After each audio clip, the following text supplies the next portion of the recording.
Game 7 is finally here.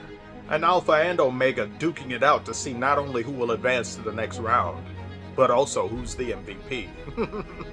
Exquisite cinema. Let's have a look.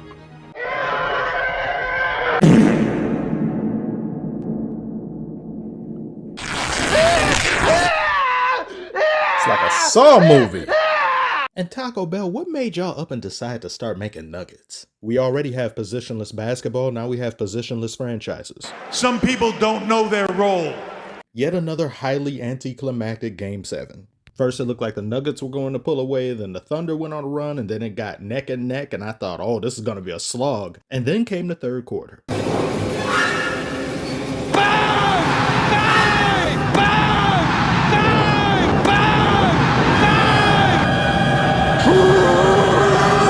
Now try the new ketchup nuggets. What a massacre this game turned into. OKC production crew wasn't letting up either. Oh, we scored on yet another turnover? Quick, let's find a Nuggets fan. There he is. Zoom in on his tears. Stings, doesn't it? Denver played an awful and inexcusable game for a Game 7. Jokic, as much of an anomaly as he is, didn't look himself. He wasn't Nikola, he was Nokia. Baby girl, let me see you lose the ball. Let me see you twirl. Jamal Murray, My body stays vicious. Got me up in the gym. I don't know who this man is.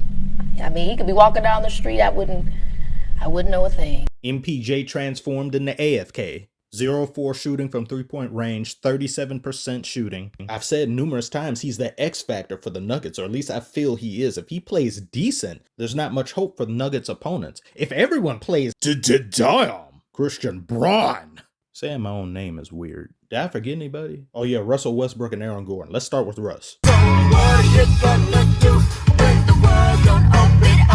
Never mind, he's busy. Now, prior to this game even starting, we were under the interpretation that Aaron Gordon wasn't going to play. He has a grade 2 hamstring, yet he decided to hit the court anyway. What inspires you? Winning inspires me. What really inspires me is my people, my partners, my team, my brothers, you know, and when the days that are hard, that's what gets me out of bed. I think Nikola Jokic is probably going to go down as one of the best to ever play the game.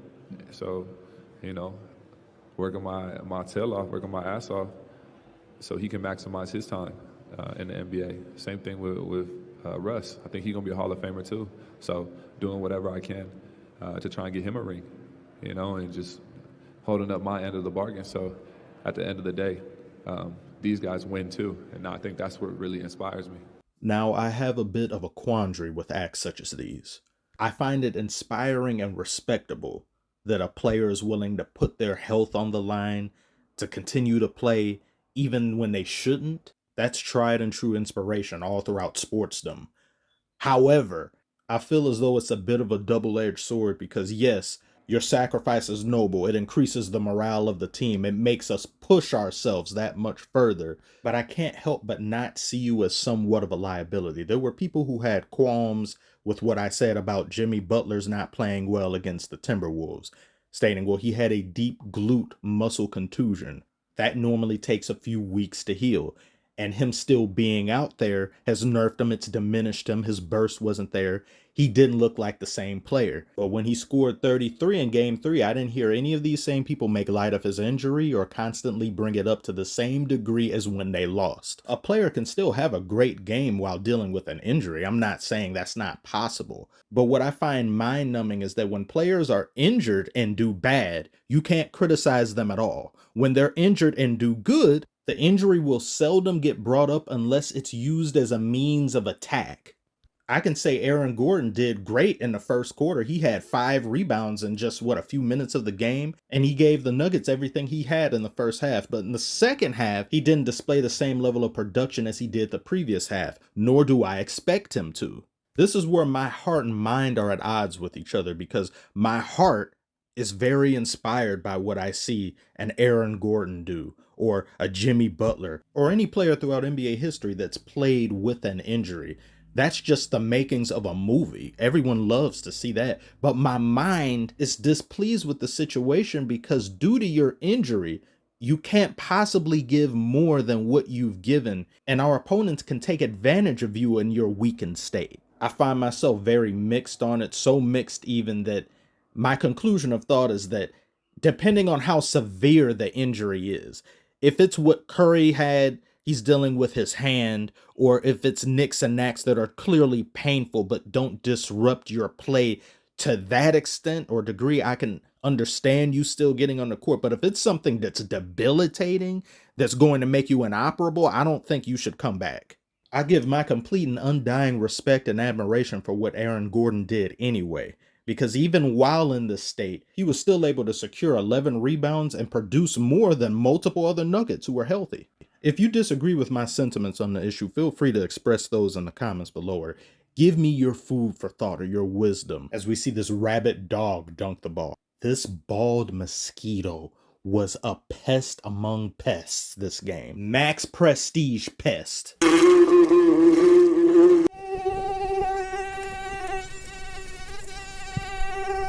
Somebody, for the love of God, turn his defensive sliders down. He had like 4 or 5 forced turnovers. His presence alone irritated me through the TV screen. I felt like I was being guarded by him. And that's like, could you please give me some space? What he did right there is why I just can't believe that shorter players went up against a much taller player can't play great defense. It's not too big of a height differential between Caruso and Jokic. Caruso is 6'5", Jokic is about 6'11", I think. But that didn't stop Caruso one bit.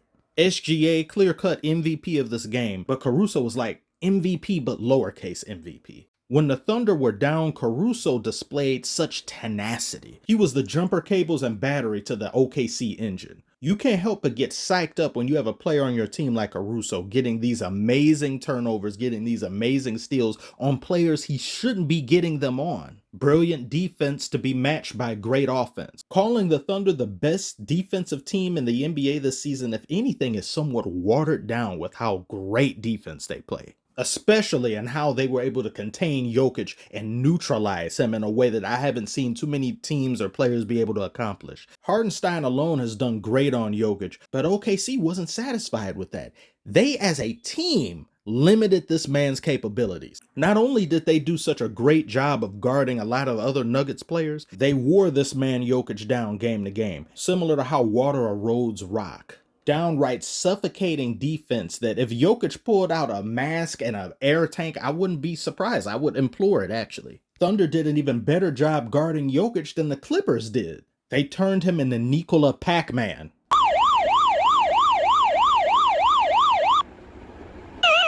There were multiple moments of this game where I questioned if Jokic was even on the court, because we know how the Nuggets fall off a cliff into the center of the earth when Jokic is on the bench. I said, yo, Jokic must be on the bench right now because they ain't scored in like 4 or 5 minutes. No, he's out there. What? And the contributions of many different players. You already have Caruso suffocating and choking the life out of everybody. You had Jalen Williams, who had more points in the first half than he did all of Game 6 with 17. Chet Holmgren had 11 rebounds. He had a quiet night offensively, about 13 points. Lou Dort didn't play very well offensively. He was 2 of 5 on the night. However, he did have 2 steals. Even if the Thunder offensively struggle, or some players, individual players struggle here and there, they'll make up for it in spades on the defensive end. And in a game where SGA had to be that MVP vying player, he over-delivered. 63% shooting with 35 points scored. How many crows did you kill to make that outfit, SGA? As of the time of making this, I don't know who they'll pick for MVP. And this race has been so polarizing and somewhat controversial. And I think these voters are just going to go back to whose team is higher seeding in order to make up the difference, and that's the Thunder. Both SGA and Jokic have had some bad games this series, but it's clear cut who has the better team from top to bottom. The OKC are just simply too deep to contend with. They've got too many weapons. They've got too many different bodies they can throw at Jokic to wear him down.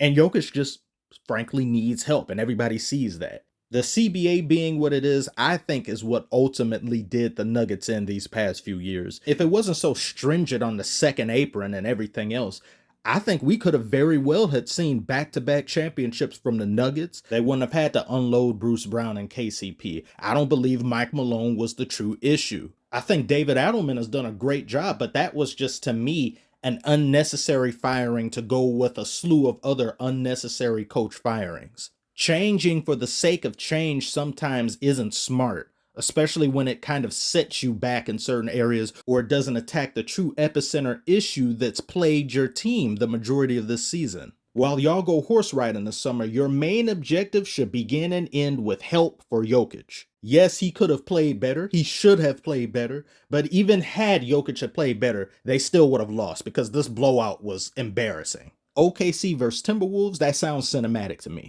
I'm very much looking forward to that. Are you? Tell me what you think about what I've said. Is there anything you find fault or disagreement in? Like and subscribe if you are new. Thank you so very much for watching as always. And Nuggets. Bye, have a great time.